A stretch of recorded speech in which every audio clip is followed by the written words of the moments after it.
The broadcast is now starting. All attendees are in listen-only mode. Hello and welcome. This is Catherine Poole, President and Founder of the Melanoma International Foundation. I hope you will join us in welcoming Dr. B. Janet Hibbs. She's a Philadelphia family psychologist, and she's here to discuss strategies to make the best of the holidays.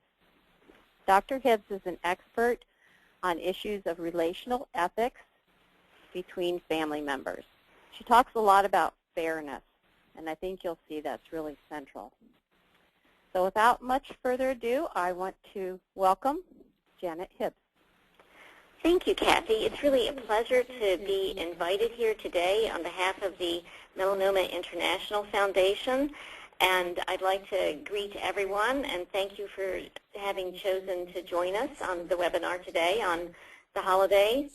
I'd also like to acknowledge that the Melanoma International Foundation works with patients and their loved ones who are navigating the health system and the emotional and psychosocial issues that go along with finding optimal treatment. In today's webinar, we'll be talking about what some people call Blue Christmas. But however you celebrate the holidays, whether it's Christmas or Hanukkah or whether it's a secular observance, I think it's important to note that there's social pressure on many of us to be cheery. And that's despite the fact that about 10% of the population suffers from holiday depression to some degree. It's especially challenging if you're coping with an illness or a recent diagnosis, with pain, or with worry about a loved one, a friend, or a family member who may have also, been struggling with an illness or even just some sadness about their family and concerns, past or present. The pressure to be jovial can put you out of sync and under the weather. So holidays can be especially hard on people with an illness or family members who have an illness. So instead of good cheer, many people experience the holiday blues. And what we're going to be talking about today is why do we experience the holiday blues? What's the difference between the holiday blues and depression, so you kind of understand what's temporary and what will pass and what you might need to get more help for. So part of what I want to just begin is to help you understand a little bit about the holiday blues. We often find ourselves trying to hold on to or to remember what we think of as an ideal holiday from years ago. But, what if your long-standing tradition is now one with an empty chair? Maybe that's a symbol of a divorce. Maybe it's a symbol of an illness, someone in the hospital. Maybe it's a symbol of a death of a spouse or a parent. What if you're the guest at the table with painful memories? One of my colleagues recounted a story to me, a true story, where she had the experience at a very large Thanksgiving Day gathering where everyone was required to express their gratitude. That was the year her daughter had died. And she was just furious with the host for having, basically required her to be grateful. So sometimes the holidays feel like a social demand for jollity in a culture that prizes optimism. And, perhaps a holiday, and perhaps this holiday season, is the first, where you're struggling with someone who is ill or someone who, as I said, might be in the hospital. So holiday cheer can seem not only out of place, but even offensive, and it can make you lonelier. So today, let's talk about how to handle some of the holidays during very difficult times. The first topic, as you'll see on our slide about the holiday blues versus serious depression, is what's the difference between the blues and depression? So part of what we've just gone over is some of the causes for the holiday blues. People feel anxious, they feel depressed in a general sense. Sometimes it comes from holiday overload. It can come from unrealistic expectations for yourself or for others. It can come from feeling financial pressures. as well as, just feeling losses around, whether it's separation, divorce, it might be of your child or grandchild generation. It could be the loss of a close friend or a relative. So let's talk a little bit about the difference between the holiday blues and then grief. Because grief at the holidays can feel particularly hard. It's prompted by feelings of loss or anticipated loss. And it can heighten the sense of distress because it's the holidays and you kind of are expected, and you may expect yourself to be cheerful. So I want to reassure you that the holiday blues pass, and grief that's prompted by the holidays ease as well. But I want you to also be clear with yourself that sometimes grief or the blues that go on for too long can slip into depression. So I'd like to have you think about this as I ask you if you've experienced any of these symptoms. Here are the symptoms, and I want you to count on your hand if you've experienced any of these. The first symptom list would be persistent, sad, or empty mood. Another would be feelings of hopelessness or pessimism. Another would be feelings of guilt or helplessness. Perhaps you've had a loss of interest or pleasure in hobbies or activities that you once enjoyed. You might have experienced decreased energy, or perhaps anxiety, or perhaps fatigue. Another that you might have experienced is difficulty concentrating or remembering, sometimes making decisions. Now, obviously, all of us get to an age where we have difficulty concentrating, remembering, and that's age appropriate. But if it goes on in a way where it's hard to even get through a magazine article, then you think, well, that's not how it used to be. Perhaps you've had insomnia or early morning awakening. Maybe you've had appetite changes, and that could be either weight loss or weight gain without meaning to. So a lot of us want to lose weight after the holidays, but if you've had weight loss or gain and you haven't meant to, then that's another sign that may be a sign of depression. Another symptom subset is restlessness or irritability. And then there are sometimes persistent, just kind of aggravating nuisance symptoms that show up as headaches or GI problems.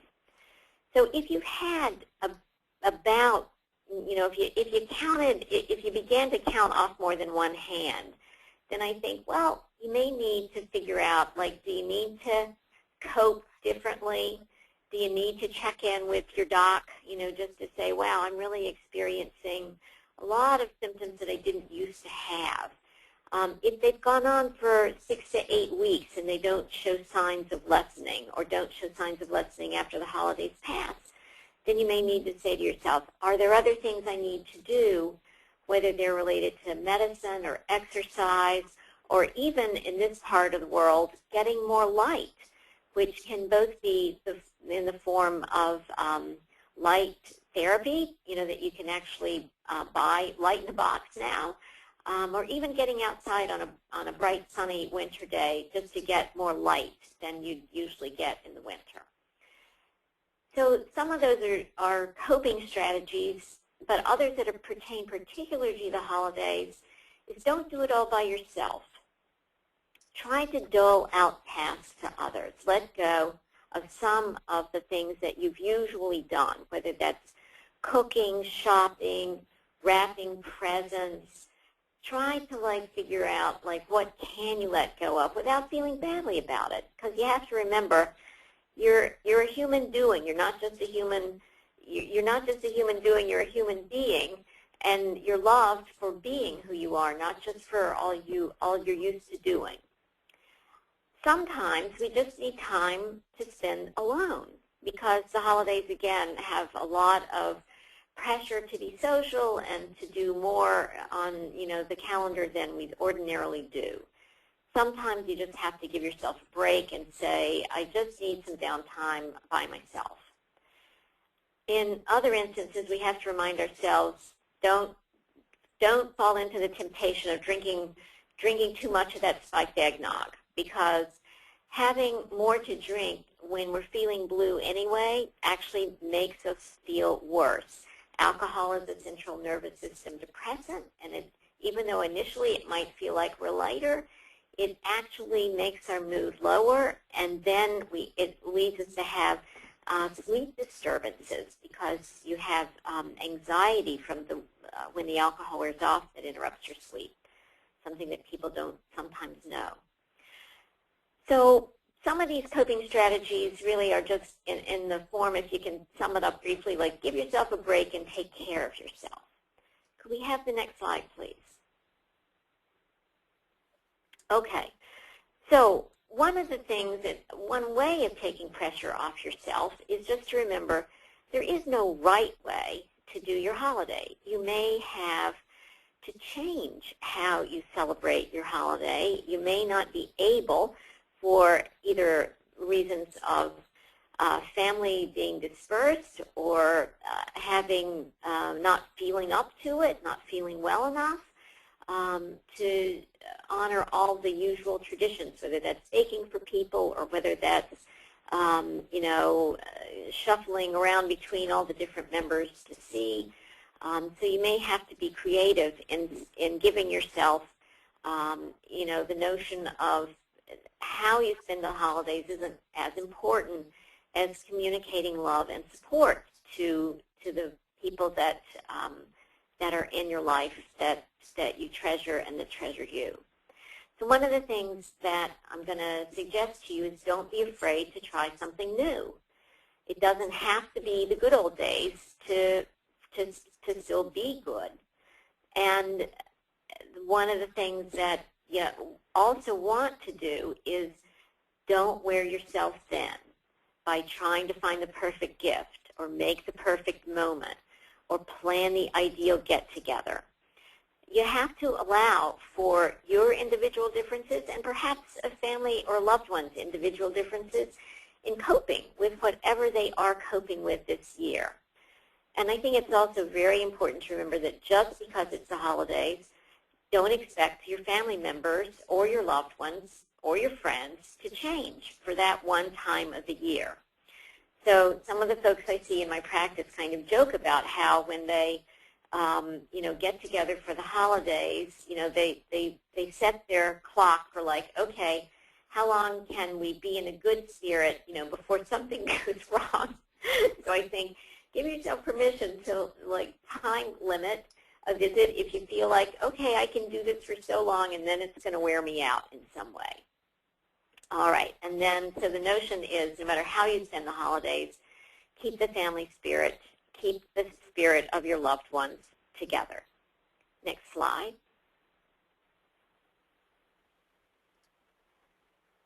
Now, if you are or have a relationship with someone this holiday season who is a patient, please remember that the most important gift in all of our living is the relationship of being present for each other.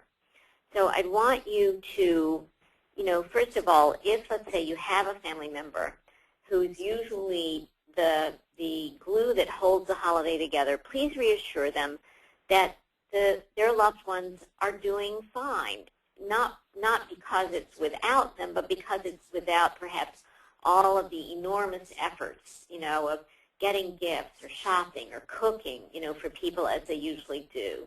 So reassure that person and perhaps that person, if you reassure yourself that, they'll feel better soon. This is temporary. It's a hard time to have this struggle of, not feeling well this time of year. But they'll be able to enjoy these activities again when they feel up to it. And, the most important thing really is the gift of time. So spend time with people who are supportive and who care about you. And, sometimes it's a time of year when you'd want to contact somebody with whom you've lost touch, just to gather more, friends and loved ones around you in spirit, if not in person. And so one of the things we remember, there's an old Buddhist saying that says, an inch of gold is not worth an inch of time. And I think that's particularly true as we try to really hallow every day and try to really savor the time that we have with our loved ones. And that's, it can sound like a platitude, but it truly is the best gift anyone can give each other. Next slide, please. This slide is about the difference between keeping the family or the loved one spirit, the friends, the loved ones, versus keeping the holiday spirit. So sometimes this time of year, especially when there is an issue of diagnosis, or there's the fear of, oh, I've had this test or this or that test is coming up, and it kind of casts a shadow over things. It is a time, for loved ones to talk, to basically to kind of have a gift of no regrets, as I call it. It's a chance sometimes to resolve old issues, to address any resentments or jealousies. And I'm not talking about bedside dumping. That's never appropriate. But it's a time to talk about, okay, well, if you're not, feeling well right now, let's talk about a happier time or a funny time or a time when, do you remember this, or looking at old videos or CDs of times that, can bring a smile to your face. If you feel, or if a loved one is in remission, it might be a time to say, what's the bucket list? Do you want to travel? Do you want to make more time, to visit people? So these are things that we can engage a loved one in the conversation of really saying, how are you doing? How are we doing? How are we all doing? It's a time of reflection. And it is a time when it may feel sad, and it can be perfectly natural to feel sad, especially if you are remembering a loved one who's no longer present. But it can be a time of reflection, and I think one of the things I'd suggest is it can be a time to honor the traditions that you have valued. So, for example, one family I know who lost, I would say, the family member who always made boxes and boxes of Christmas cookies for everyone with their own special box. They decided to honor that family member by making cookies one year. They'd never done it. They were going to ruin some cookies. They were going to turn out burned and probably inedible, but they were going to have fun, like going through the recipe box of their mom and grandmom and remembering her as they made these cookies. So it's also important, if you have strong feelings of sadness, to try to reach out to somebody you trust to talk about your feelings. It can really help to know that you're not alone and that other people really, many people have an experience that, if not similar, they can relate to in terms of these natural feelings of distress and sadness at this time of year. Next slide. Okay, so we're talking about the holidays in general and also the challenge when you have a family member, whether that's yourself or a loved one or a friend who's ill during the holidays.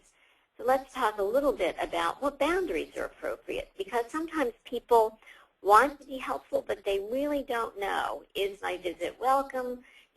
Should I come? How long should I stay? Do you want to talk on the phone? What should we talk about?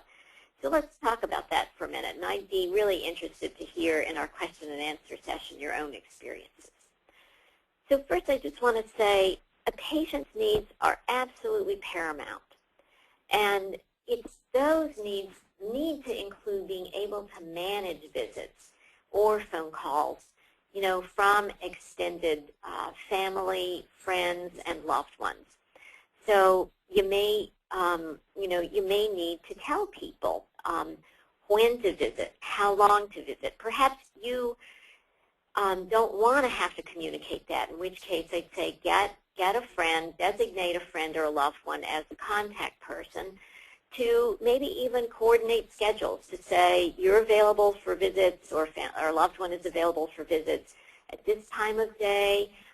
and for how long, is usually good. It may mean taking someone a favorite food. It may mean trying to be sensitive to that person's energy levels. So, even though you may be communicating through a contact person, don't forget to ask your friends, is this, are we going on too long? Uh-oh, here comes another visitor. Maybe you'd like to, visit with one person at a time rather than more than one. Sometimes short visits are best because a person is drifting in and out of sleep. So sometimes more frequent but shorter visits can feel more comforting because it's just not as lonely if you get more visits. In terms of phone calls, I think it's important to remember, especially in this day and age of kind of geographical dispersion, that if you're far away, you can still visit. And, if you use the Internet, you can visit by Facebook, or you can visit, iChat, and you can still visit by phone, of course. I think it's also important to remember, if your loved one is in the hospital, they're going to be a bit self-absorbed because, they're going through a lot. And their schedule's off, and they may have their days and nights mixed up, or they may be in physical discomfort. So talking about your own life might, some people might think, oh, that's selfish, I don't want to talk about my life. But that can actually be a very welcome distraction and give your loved one permission, to, have a laugh or be distracted from their own situation for a time. Another form of permission can be just a permission to, if they feel like, reflecting on a past event or a memory, let them do that. Let them be sad. Let them cry about their situation if they need to without trying to make lemonade. Sometimes people just need to have someone to be sad with them. And at other times, they need reassurance. So part of being appropriate is also trying to understand, what does my loved one need right now? And if they are ill during the holidays and they're not at home or can't get to the central room with the, let's say, the holiday decorations or cheer, perhaps you can decorate the room they're in. So those are many, ideas for how to be helpful and provide some meaningful holiday cheer rather than, as I said, just kind of enforced cheer during the holidays. Next slide, please. We're going to go on now to another part of illness that a patient and also family members and loved ones often struggle with.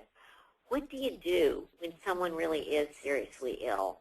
What gets disclosed to the patient? How do you defer to what the patient wishes to tell others?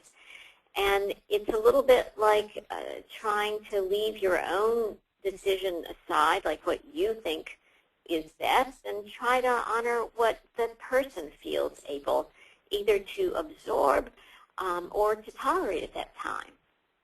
So illness is a diagnosis, and it's a problem that can send our plans for the near-term future into a tailspin. We're in a crisis mode when a diagnosis just happens, and we don't know what to expect, and we don't know how to plan. And so regardless of whether a patient is elderly or a younger patient or in the prime of their life, illness really changes things for them and for their loved ones. It may only change it temporarily. There's lots of hope and resources out there, for optimal care.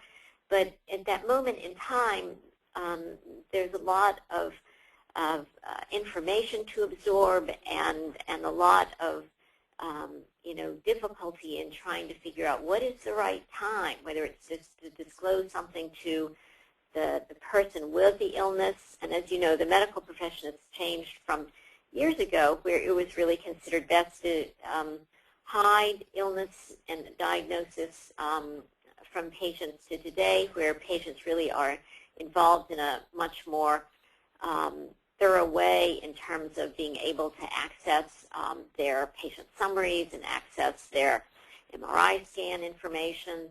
And so some people will really be helped to know this information, and others really don't want to have it. They want someone to be, let's say, the medical advocate on their behalf. And that's something that really is very individual. From person to person, it really varies. And it's something that I think it's tricky in some ways because it is so individually based, and it's also based on family dynamics, and it's based on the closeness, the emotional closeness, as well as the geographical closeness of the, both the patient and the loved ones. So there's lots of different decisions that can be made about the timing of disclosures. I think you'll often have your best, guess about that by seeing what kind of, kind of physical strength as well as emotional strength a patient is in at the moment. So those again vary. If someone's been in an accident, clearly they know something's happened, very, very suddenly, but they may not know the long-term implications, and they may need to get through their own period of shock at what they're going through, to begin to absorb longer-term implications. Ongoing illnesses or chronic illnesses, often, there is a more gradual process by which people can absorb information, and where family members can come to accept, okay, we've had, 2 consults and both docs agree, and, now we, we need to defer to, what our loved one wants to tell others. So those are, as I said, highly individual, and part of what I would encourage people to do if they're in doubt is please seek psychosocial support, whether it's if your loved one is in a hospital, the social worker or the, there often is psychiatry consults to help family members understand what's happening. If you're not connected to a hospital, certainly there's wonderful resources such as the Melanoma International Foundation, as well as practitioners, mental health practitioners, just to help caregivers also understand how to remain resilient, as well as how to be helpful to their loved one. Can we have the next slide, please?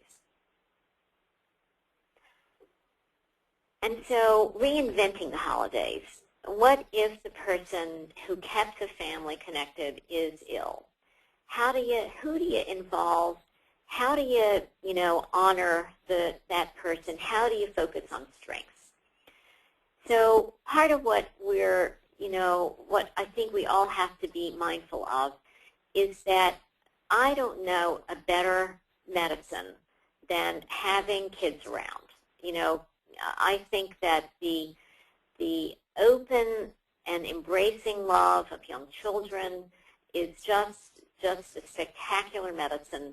And also looking forward to events, having little celebrations to look forward to. You often need to help the person who's ill have something to look forward to. Have something, and it can be small. It can be, hey, we're gonna go out and look at the lights around town tomorrow, or if they're in a wheelchair, let me wheel you outside so you get some fresh air. It can be, hey, so-and-so is coming into town, they can't wait to see you. So part of it is really trying to honor the entire group of people who are beloved, and involve kids and grandkids, extended members of a family, extended network of friends. And I think it's also very important, in thinking about this, how to honor the dignity of the person who is ill. And so, sometimes that may mean something simple like if someone has a set of false teeth, like, okay, let me help you get your teeth in before somebody visits because they feel bad. Let me brush your hair. Let's have somebody come over and, like, you know, if it's a man or a woman, let me give you a shave, or let me get your hair trimmed or set. So, you know, we forget sometimes that part of our identity is how we look. And I remember visiting one person, a client of mine in the hospital some years ago, who she always just looked like she'd stepped out of a fashion magazine, but now she was quite ill. But I went into her hospital room, and she had all of her makeup in her hospital room, and she had a lot better makeup on than I did that day. And I thought, okay, that's really about preserving dignity and really maintaining your identity, even if you feel like, oh, I lost my hair, or I don't look so good today, or I have to put on blush because, you know, I look pale. So trying to help people maintain identity, focus on their strengths, focus on what, you know, times that you can focus on that are cheerful, even as a distraction. Those are the reinventing the holidays that really may be quite meaningful to a person who is ill. Next slide. Okay, it looks like it's time for your questions. So I'm going to turn this over to Kathy Poole, who's the president and founder of Melanoma International Foundation, and have Kathy moderate the questions section. Great. Wonderful presentation, Bea. I really enjoyed it. And I think you gave a lot of valuable information and tools to people. And I was just thinking to myself that, you know, we shouldn't let ourselves get stuck, you know, and that's what often happens is you kind of feel stuck. You know, here we are, these holidays are upon us, and, you know, we have to do this and we have to do that. But we don't. You know, we actually can use our imagination and think outside the box and get through it. So the questions I have for you are actually, we've received them in advance. So I have them ready. Okay. And the first one is how to keep the holidays happy for your children when you yourself are dealing with anxiety and depression. Okay. That's a great question because children, you know, on the one hand are incredibly intuitive, and they're probably going to pick up that you have some anxiety and depression if you're feeling it. So one of the things that I suggest to parents is to give a very, very simple explanation to their children, just to acknowledge reality so that the children don't cook up something that makes them worry even more.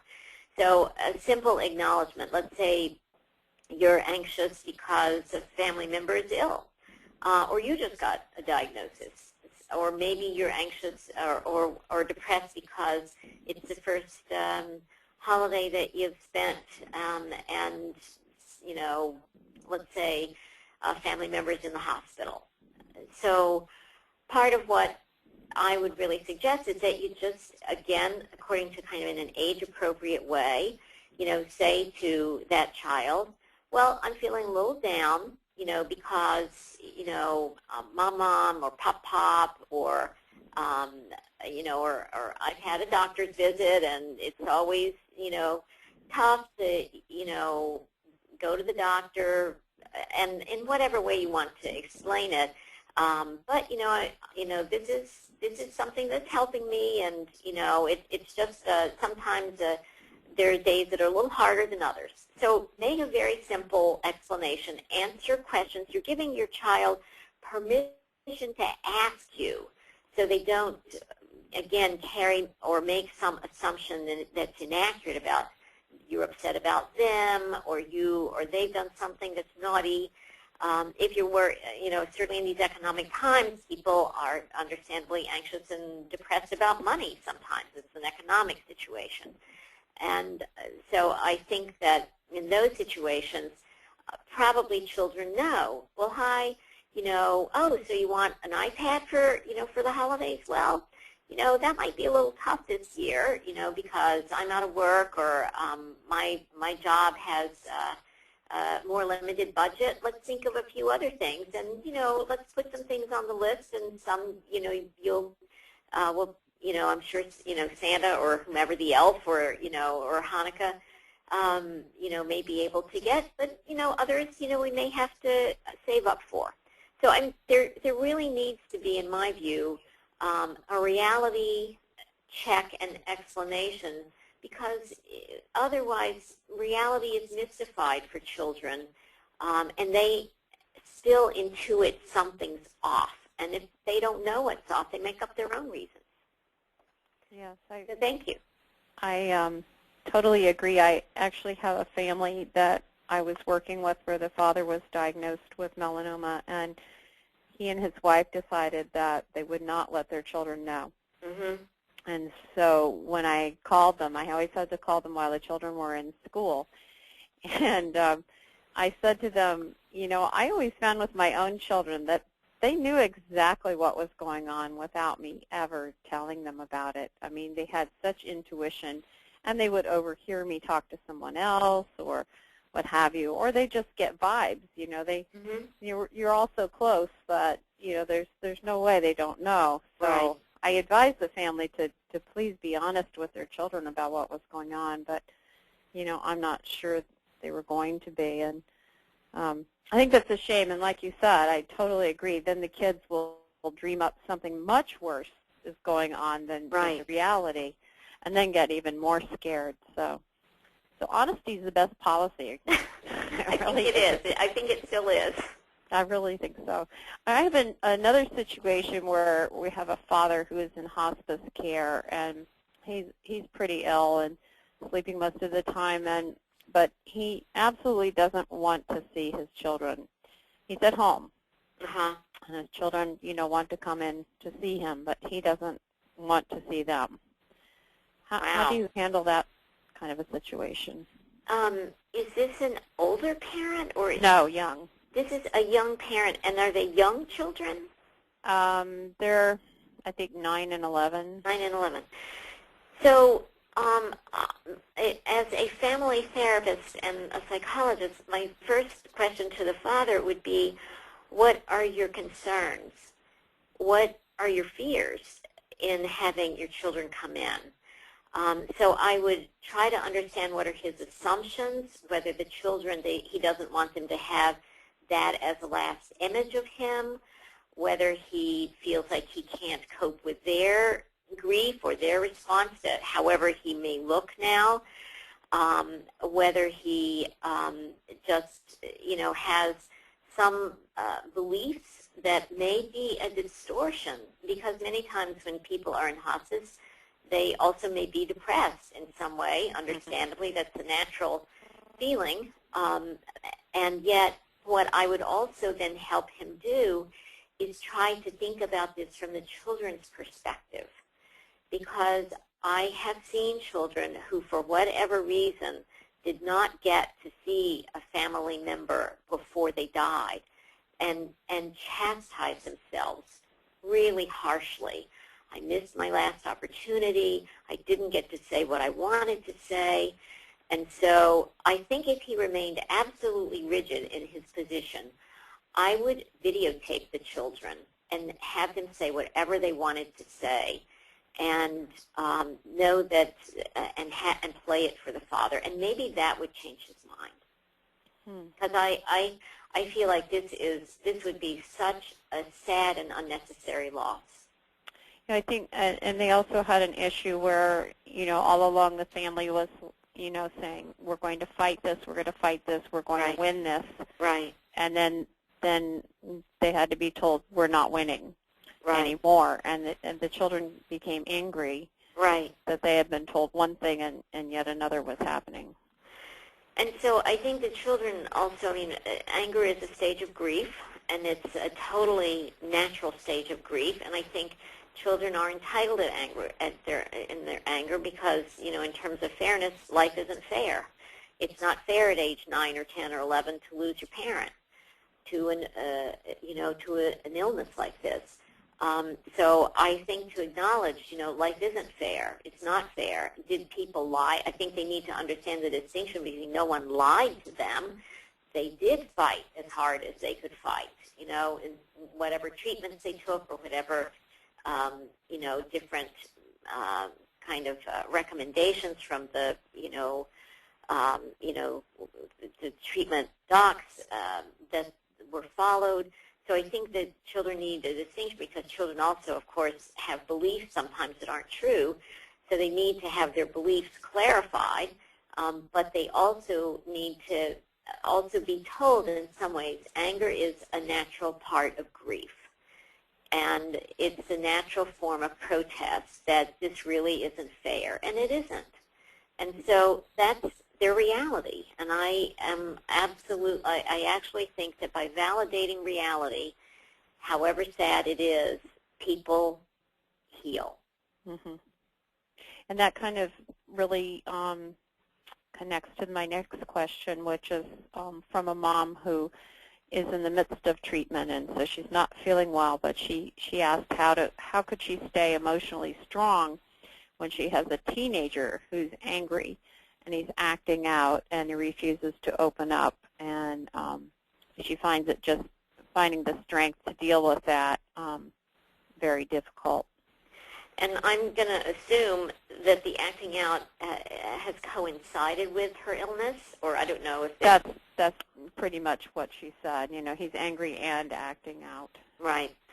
So I think on the one hand, I hope this mom has other family members or loved ones who can help her, because raising a teenager takes a village. But let me just address 2 villages at least. But let me just address the mom's concerns for a minute. I think that remaining emotionally strong, I guess how I put it is remaining emotionally honest.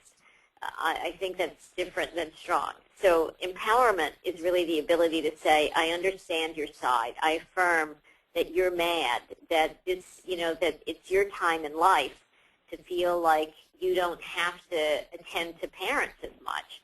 Hey, like you're a teenager, you want to be free and, kind of, assert your independence and not have to worry about us. And hey, right in the smack in the middle of that, I get sick. That is crummy. That wasn't in the plan, was it? So I think on the one hand, being able to just be totally blunt about, like, I get that your life plan got interrupted by my illness. But I think the mother needs to also be able to say to that child, but you know what? It would be a whole lot easier for me to deal with if you could talk about how sad you are than just being mad at me. Because when you're mad at me, it pushes me away. And I don't need you to push me away right now because I'm not feeling so good myself. So it's not guilt. It's just reality.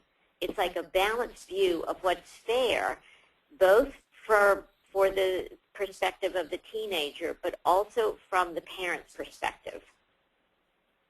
Right. We get back to that fairness concept.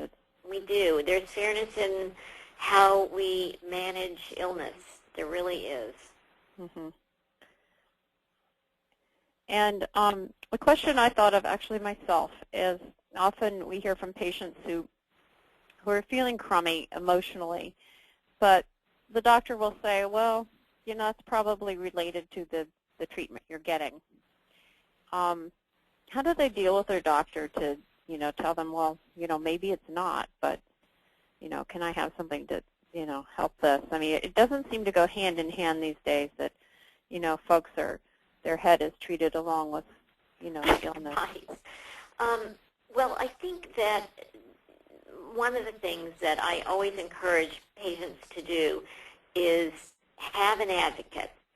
And the advocate can both be what's the next treatment, what's the plan, hey, let me remember all the things that you've said that I can help you review with the doc. But that advocate can also be an emotional advocate, a mental health advocate, in terms of saying, my mom, my dad, my whomever it is, my partner, my loved one, my friend, has usually been a pretty chipper person. This is very unusual for them to be experiencing, this like really down feeling. I'd like them to get a consult, can you recommend, perhaps an antidepressant medicine would help. If maybe visits, if you need to authorize them to the support staff, the psychosocial support staff, whether it's in the hospital or whether it's someone in their own practice, because this is a really tough thing to go through emotionally. And I know your focus mostly is on, the physical aspects of it, but, it is, if you feel more resilient, while that's not going to necessarily, change the physical treatment, it's going to allow people to, keep their spirits up, which is an extremely important part of just, remembering, okay, this is temporary, I'll feel better. So you need as many kind of tools in the toolbox as you can, because it is a mind-body experience being ill. So I really, really suggest strongly, especially when someone is feeling low, they can't do a good job of advocating for themselves.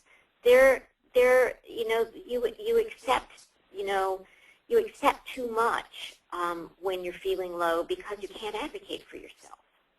Yeah, and there's also, I found personally happened to me as well when I was diagnosed, is your mind just isn't quite there. You're in the flight and fright.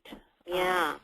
And you really, I had perfectly intelligent questions to ask, and I did. Yeah. But I never listened to the answers. I just wasn't there. As hard as I tried to be, I was elsewhere because I was really scared.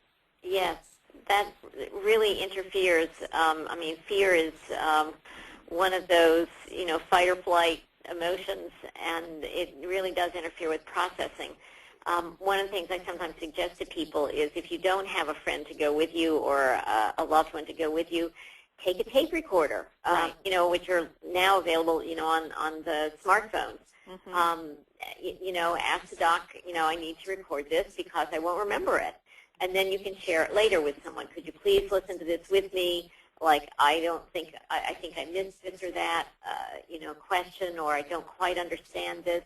So I think to the extent that we now have both more empowerment to say, hey, I'd like to listen to this later. Can I record it? And not be afraid of the doctor saying, what? You don't trust me? It's like, no, it's not about trust. It's about I won't remember it, as you're saying. Right, and I've told patients, even when they do have a support person, to also bring a tape recorder just to keep track, because oncologists especially are extremely busy, and they give you a few minutes.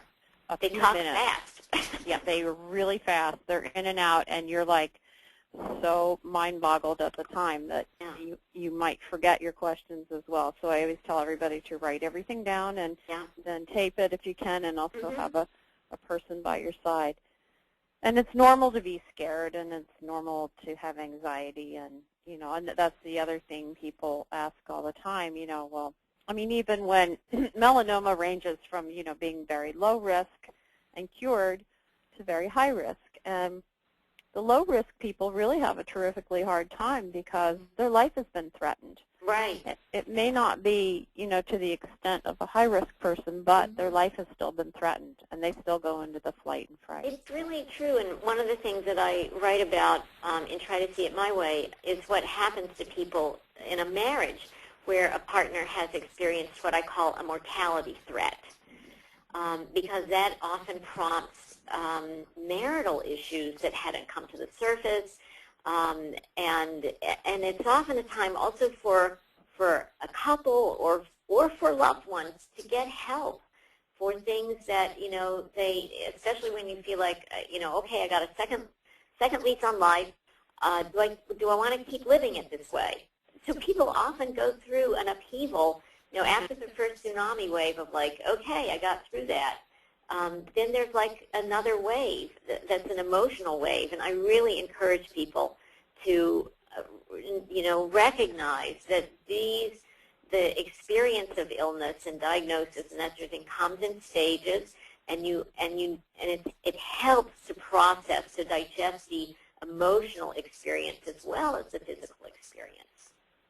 Exactly, and I think processing the emotions rather than burying them, is a lot more helpful for people in getting through them. Right. Yep. Well, I've seen that. And I've also seen where, if a marriage wasn't strong to begin with, a diagnosis can send it over the hill.